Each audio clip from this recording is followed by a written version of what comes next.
주변 분들하고 인사 나누겠습니다. 주변 분들하고 인사 나누실 때 이렇게 한번 인사 나누겠습니다. 주님의 은혜를 마음에 새깁시다. 인사 나누겠습니다.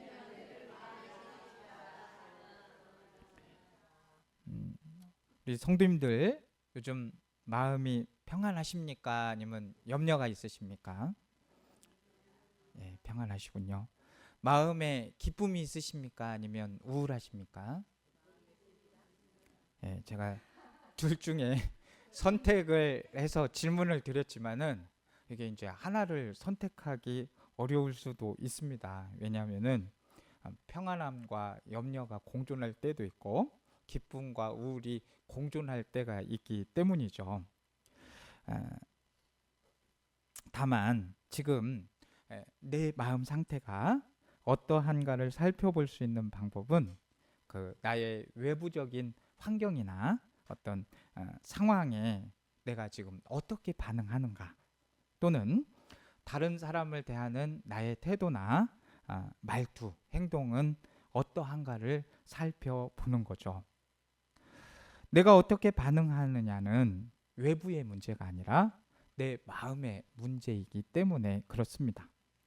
예를 들어서 우리 이제 이 지역은 새가 참 많이 지저귀잖아요. 그러면 새가 지저귀다 이렇게 대부분 하는데, 마음이 우울한 사람은 새가 지저귀는 걸 어떻게 표현하겠습니까?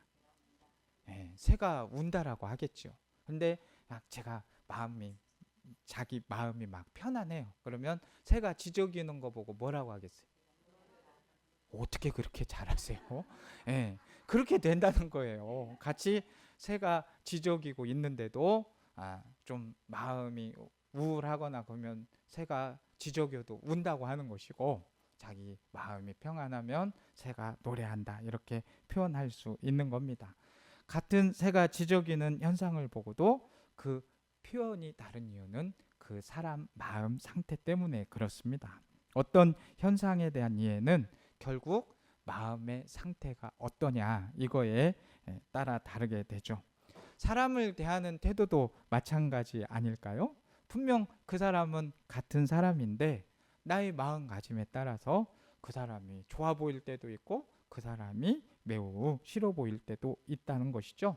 가서 막 인사하고픈 마음이 있을 때도 있고, 내 마음에 따라서 그냥 인사 어떻게 하면 안 할 수 있지? 피할 수도 있다는 것입니다. 이것은요, 신앙생활에서도 마찬가지죠. 나의 마음을 어디에 두고 있느냐가 건강한 신앙생활의 척도가 됩니다. 예를 들어서 이 죄의 문제를 다룰 때 자꾸 죄에 집중하고 있으면은요, 그 죄에 얽매이게 됩니다.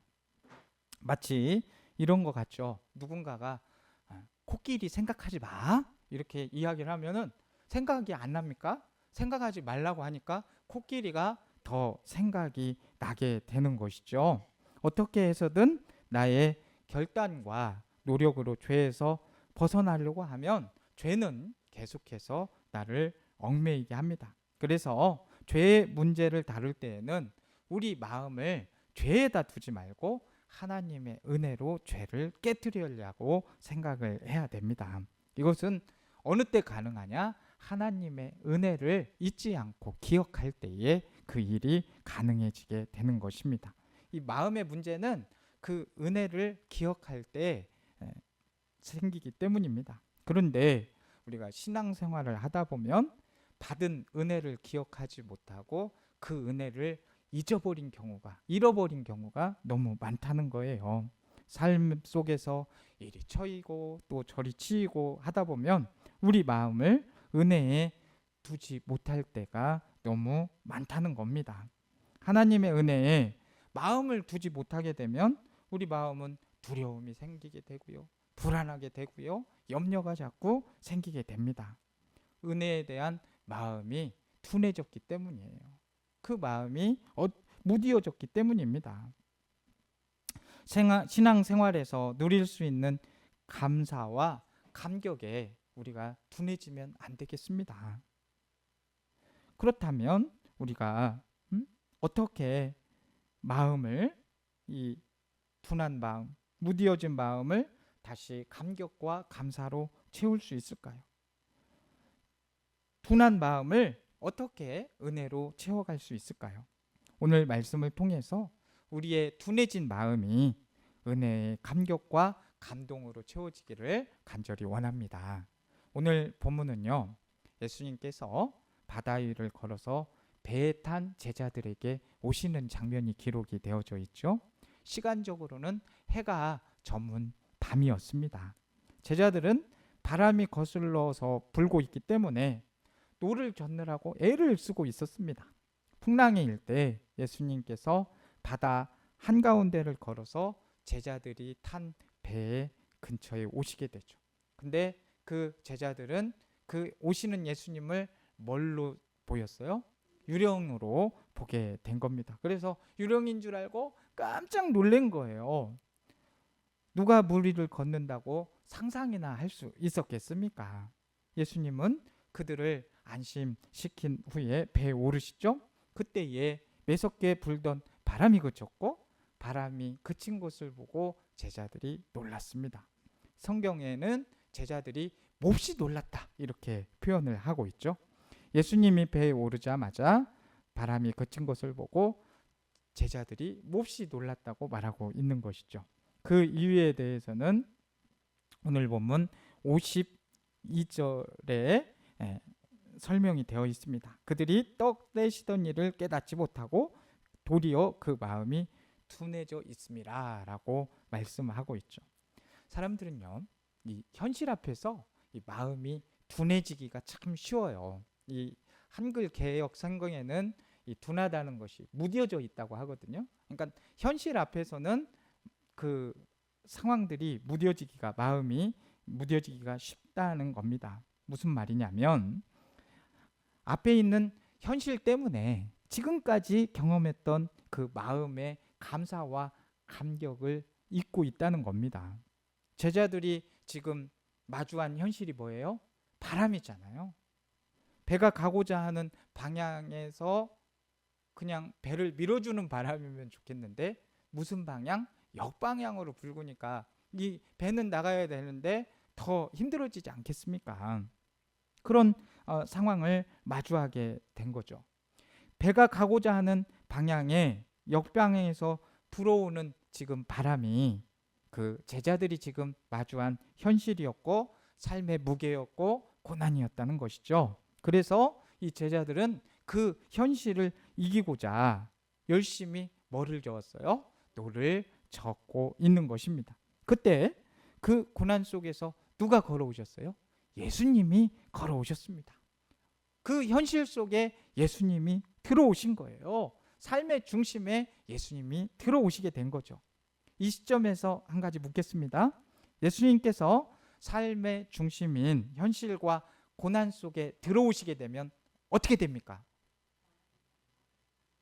네, 오늘 말씀에 비추어 보면 바람이 그칩니다. 바람이 왜 그쳤어요? 예수님이 오셔서 그치게 된 것이죠. 그러니까 예수님이 오시면 우리의 고난이 더 이상 고난이 되지 않는 겁니다. 왜요? 예수님이 오셨기 때문이지요. 예수님께서 우리 삶의 중심에 들어오시게 되면 더 이상 고난은 우리에게 고난이 되지 않는다는 겁니다. 예수님 없는 배에서는 바람과 싸우느라 애를 썼지만은 예수님께서 배에 오르시니까 이 바람이 그친 것과 같습니다. 이거 당연한 거 아니에요? 예수님이 오셨으니까 바람이 그치는 거, 문제가 해결되는 거 당연한 것입니다. 예수님이 배에 오르셨는데 역풍이 더 심해진다. 이러면 좀 이건 큰 문제 아니겠습니까? 예수님께서 배에 오르시면 당연히 바람은 그치게 되어 있습니다. 그런데 그 당연한 것이 아닌 것으로 지금 제자들은 받아들인 모양새잖아요. 그래서 바람이 그치는 것을 보고 몹시 놀라게 됩니다. 지금 우리가 볼 때에는 예수님께서 바다 위를 걸어오셨고 그리고 배에 오르셨으니까 바람이 그친 것은 참 너무나도 당연해 보이는데 당시 제자들은 그게 당연해 보이지 않았던 모양입니다. 무리를 걸어오신 것도 그렇고 바람이 그친 것도 그렇고 웬일인지 막 그들이 예수님께서 배에 오르시고 바람이 멈추니까 왠지 모르게 낯설었던 모양이에요. 근데 성경은 그 이유를 정확히 말씀하고 있죠. 다시 한번 말씀드리지만 52절에 그들의 마음이 예수님께서 떡을 떼시던 일을 기억하지 못하고 마음이 어떻기 때문에 둔해졌기 때문에 무뎌졌기 때문이라고 표현을 하고 있죠. 배에 예수님께서 올라가시기 전에 그들은 예수님께서 5천 명을 빵 5개와 물고기 2마리로 5천 명을 먹이신 기적을 경험했습니다.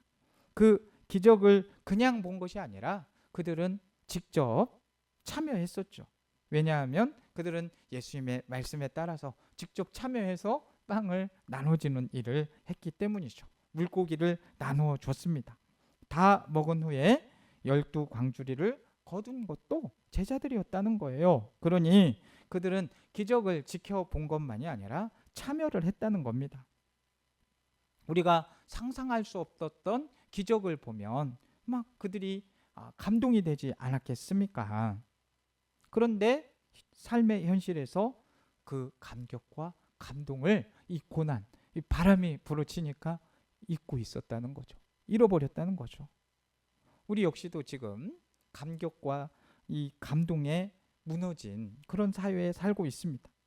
이 감동에 무너졌다고 하는 것은, 이 무디어졌다고 하는 것은 감사의 마음을 잃어버리고 사는 것과 밀접한 연관이 있습니다.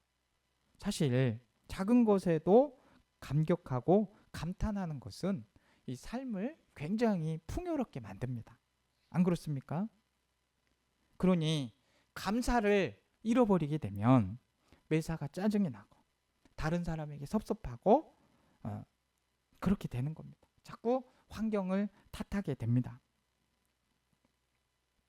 저는 매사가 참 감사하지만, 모든 것이 감사하지만 우리 교인들끼리 그냥 서로 감탄할 때 참 감사해요. 우리 교회가 이렇게 시골 교회에서 든든히 서가는 건 새벽에 또 함께 기도하시는 분들이 있어서 너무 또 감사하고, 우리 점심마다 예배를 드리고 식사를 하는데 이 밥을 먹을 때에도 그냥 먹어지는 게 아니잖아요. 다 준비하시는 분들이 있어서 먹게 되는데, 이 식사를 하면서도 감사하면서 맛있다고 하고 이렇게 그런 은혜를 누리고, 또 이렇게 꽃꽂이를 해놓으면은 참 꽃이 아름답다라고 하면서 그런 감동이 넘치게 되고, 또 전도를 할 때에도 우리가 함께 서로 봉사하면서 막 기쁨으로 그런 일들을 감당하니까 모든 것들이 은혜가 되지 않습니까? 이렇게 감격과 감사는 삶을 풍요로워지게 하는 것입니다. 그러니까 감탄만 잘해도, 감사만 있어도 인생이 달라지는 거예요. 그러니까 뭘 보시면은 감탄도 좀 크게 하시고, 아이고 뭐요 이거 뭐 이렇게 뭘 갖다 놨대, 이게 아니고 보면 좋구나 막 이렇게 하시고, 좀 이렇게 새 가족들이 오고 그러면 막 반갑잖아요. 그럼 환대도 해주시고, 그리고 전도를 할 때에도 또 사람을 만날 때에도 항상 이렇게 마음에 여유가 있고 감사가 있으면 얼마든지 감탄하고 살 수 있습니다. 그 주님의 은혜 안에서 감탄하고 감사하면서 삶이 풍요로워지시기를 주님의 이름으로 축복합니다. 그런데 그 감격과 감탄을 자꾸 잊어버리면, 우리 예수님께 받은 그 은혜를 자꾸 잊어버리면은 그 감탄과 감격이 자꾸 사라지고 감사가 사라지게 됩니다. 그건 무슨 문제겠어요? 은혜를 잃어버리는 기억의 문제예요. 삶의 현실 앞에서 받은 은혜를 잊어버리는 것은 기억이 문제라는 거죠. 받은 은혜를 자꾸 잊어버리기 때문에 감격이 없고, 감격이 없기 때문에 감사가 사라지게 되는 것입니다. 그러니까 기억의 문제라고 하지만 결국은 마음의 문제인 것입니다. 마음에 간직하는 것, 받은 은혜를 마음에 간직하고 받은 사랑을 그렇게 마음에 간직하고 행하는 사람이 인생을 풍요롭게 살 수 있습니다. 그런데요, 인생의 풍랑 앞에서 은혜를 잊어버린다고 하는 것은 감사의 마음을 뺏기는 거예요. 그런 풍랑을 만났다고 해서 그 은혜를 잊어버렸으면은 감사의 마음을 뺏기게 되죠. 마음이 둔해지게 되는 거죠. 오병이어의 기적을 경험했음에도 불구하고 예수님이 나타나서 그 바람이 멈춤에도 불구하고 그 상황을 놀라고 있는 것이죠. 우리가 우리의 삶 속에서 받은 하나님의 은혜를 잊게 되면 삶의 어려움과 고난만 바라보게 돼 있습니다. 그러면 삶의 고난과 그 어려움만 바라보게 되면 어떻게 그 고통을, 고난을 이겨나가며 살게 되겠습니까?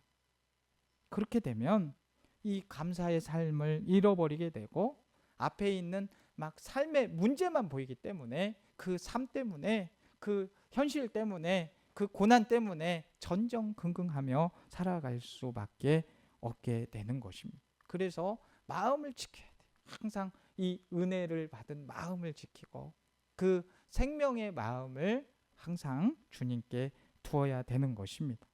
예수님께서 남자의 수만 5천 명이라는 그 어마어마한 숫자를 보리떡 5개와 물고기 2마리로 먹이셨습니다.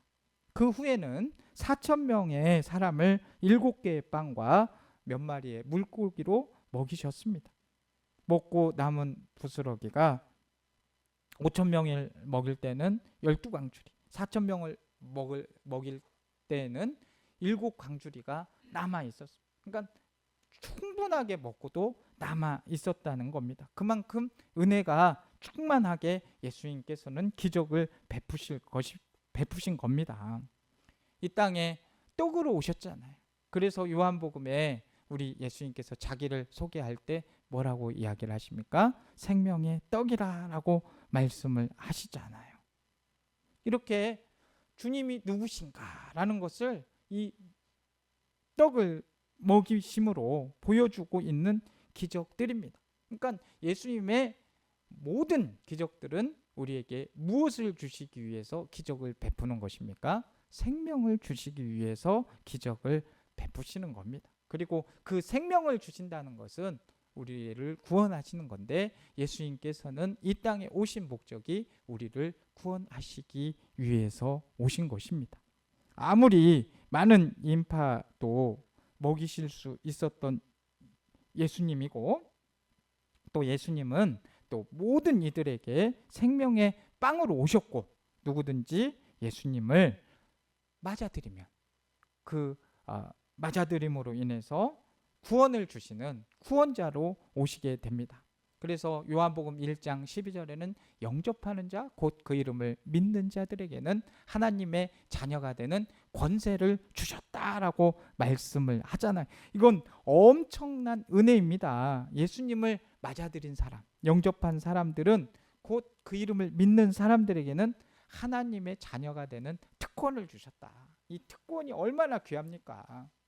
아무리 높은 분들 있으면은요, 그 밑에 있는 분들은 다 굽신굽신이에요. 근데 그 최고의 높은 자리에 있는 분에게도 제일 가까이 갈 수 있는 게 누구게요? 자녀들이에요, 자녀들. 다른 사람들은 막 이렇게 겁먹고 가지만 자녀들은 웃으면서 가요. 왜? 엄마, 아빠니까, 부모니까. 그런 영적인 자녀의 특권을 우리가 가지게 된 겁니다. 얼마나 감사한 일입니까? 그런 예수님께서 우리에게 은총을 베푸시고 항상 우리에게 기적을 베푸시는데 그 은총을 잊고 산다고 하면 불평과 불만이 생길 수밖에 없습니다.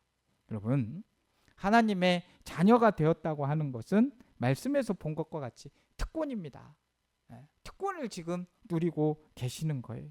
하나님이 나의 아버지가 되셨다는 것은 특권인 것입니다. 이 땅에서 특권도 일하는데 하늘나라에서 특권은 어떻겠습니까? 여기에서도 특권이 이렇게 좋은데 다 이제 하늘나라 가실 거 아니에요. 하늘나라에서는 얼마나 큰 특권이 있겠습니까? 하나님이 우리 아버지가 되시고 우리가 하나님의 자녀가 되었다고 하는 것은 특권인 것이죠. 우리에게 주어진 특권은 우리의 노력이 아니라 하나님께서 선물로 주신 거예요. 우리가 예수 그리스도를 믿음으로 그 믿음으로 인해서 주어진 하나님의 선물. 이게 구원받은 게 가장 하나님의 큰 선물 아닙니까? 선물 받았는데 선물에 감격이 없어요.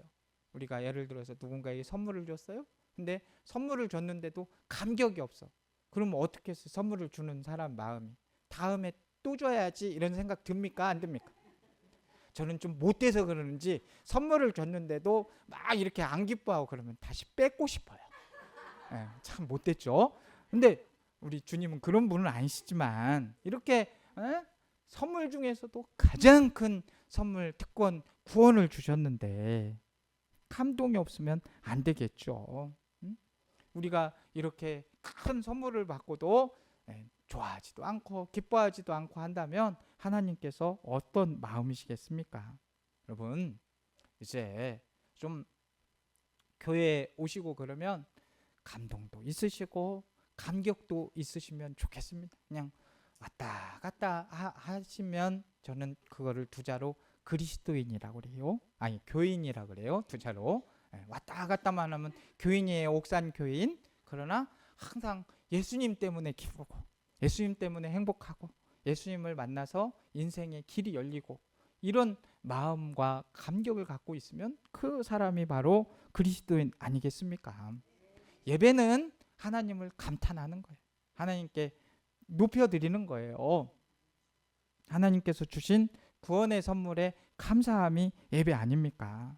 우리 하나님께 우리의 마음을 모아서 찬사를 드리는 것이 예배입니다.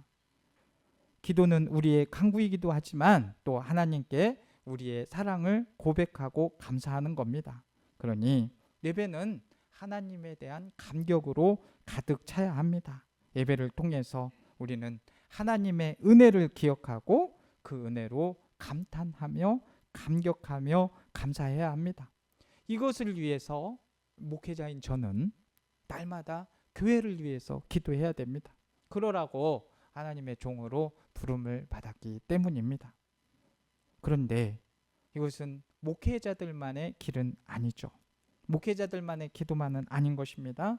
평신도로 그 사역을 부르는 우리 성도들 역시도 하나님의 은혜를 기억하고 하나님의 은혜로 말미암은 감격과 감동과 감사의 삶을 살 수 있도록 기도해야 됩니다. 이것이 마음을 무뎌지지 않게 둔하지 않게 하는 방법이기 때문입니다. 여러분, 성경에서 가장 많이 명령한 단어가 무엇인지 아십니까? 좀 어려워하시는 것 같으니까 이지선 다형으로 한번 말씀을 물어보겠습니다. 성경에서 가장 많이 나오는 명령어 1 기억하라, 2 기억하라. 기억하라예요. 기억하라. 기억해야 돼. 왜 기억하라는 말이 굉장히 많겠습니까? 여호와를 기억하라. 하나님께서 너희를 어떻게 구원하셨는지 기억하라. 이것을 행할 때마다 나를 기억하라. 하나님은 우리에게 기억하라라고 말씀을 하십니다. 이렇게까지 기억하라고 말씀하시는 이유가 뭐예요? 기억을 안 하니까 하라고 하는 거예요. 잊어버리니까 자꾸 잃어버리기 때문에 기억하라고 하는 거 아니겠습니까? 구약 성경 말씀을 보면 우리 태필림 복음도 계속해서 반복해서 지금 말씀을 409절을 지금 하고 있지 않습니까? 암송을 해야 되지만 우리가 암송까지는 아니라도 계속해서 반복해서 하는 건 기억하기 위해서 하는 거예요. 왜 맨날 그냥 내가 구원받아야 하고 내가 헌신해야 하고 내가 신앙 계승해야 하고 내가 복을 받아야 한다. 이거 하는 게 뭐예요? 이유가 기억하라고 하는 거예요. 받은 은혜를 잊어버리기 때문에. 구약 성경을 보면 하나님께서 주신 계명을 문설주에 써서 붙이고 손목에 메고 다니고 이마에 묶고 다니라고까지 말씀을 합니다. 우리는 이제 그렇게까지는 안 해도 성경 말씀이 이렇게 항상 같이 있고 이렇게 말씀들이 차고 넘치기 때문에 이 말씀을 묵상하며 암송하며 사는 것입니다. 은혜를 받았을 때는 감격이었고 감사입니다. 그런데 시간이 지나면 그것을 잊을 수가 있다는 거예요. 그러니까 은혜를 잊지 않기 위해서 이 마음을 지켜야 됩니다. 이 마음을 지키기 위해서 그래서 말씀을 자꾸 읽고, 말씀을 읽어야 주님과 가까워지고 그 은혜를 잊지 않으니까 기도를 통해서 주님과 계속 만나야 마음이 무디어지지 않기 때문인 것입니다. 우리는 예수님이 누구신지, 그리고 그분이 행하신 모든 일이 구원을 위한 은혜임을 알게 됩니다. 오늘 역시도 예수님께서 제자들에게 다가가신 이유는 그들을 고난에서, 역경에서 건져내 주시기 위해서, 구원해 주시기 위해서 가신 거 아닙니까? 그곳에 가셨을 때 어떤 은혜가 나타났어요? 바람이 멈추는 은혜가 나타났습니다. 우리 인생의 모든 문제는 우리 스스로 해결할 수 있는 문제가 하나도 없습니다. 주님이 오시게 되면 그 일들이 다 해결될 줄로 믿습니다. 주님을 사모하셔야 됩니다. 주님이 함께 하실 때, 주님이 명령하실 때, 주님께서 기적을 베풀어 주실 때 우리는 참된 문제 해결을 받을 수 있습니다. 그렇게 은혜를 받고 나서 잊지 말아야 된다는 것이죠. 그것을 마음에 새겨야 되는, 머리로만 기억하는 게 아니라 마음에 새겨 있어야 됩니다. 우리 예수님이 우리의 구세주임을 다시 한번 마음에 새깁시다. 예수님으로 말미암아 우리는 하나님의 자녀가 되는 특권을 얻었습니다. 예수 그리스도로 말미암아 우리는 죽음이 아닌 영원한 생명의 선물을 받았습니다. 예수 그리스도의 행하시는 은혜를 마음에 새겨서 무뎌진 마음을 회복하고 예수님 때문에 행복한 인생 사시는 저와 우리 성도님들이 다 되시기를 주님의 이름으로 축복합니다. 사랑의 하나님, 오늘 또 저희들에게 귀한 말씀을 주셔서 감사합니다. 예수님께서 풍랑 속에서 제자들에게 다가오셔서 두려워하는 그들에게 안심하라, 내니 두려워하지 말라 말씀하셨습니다.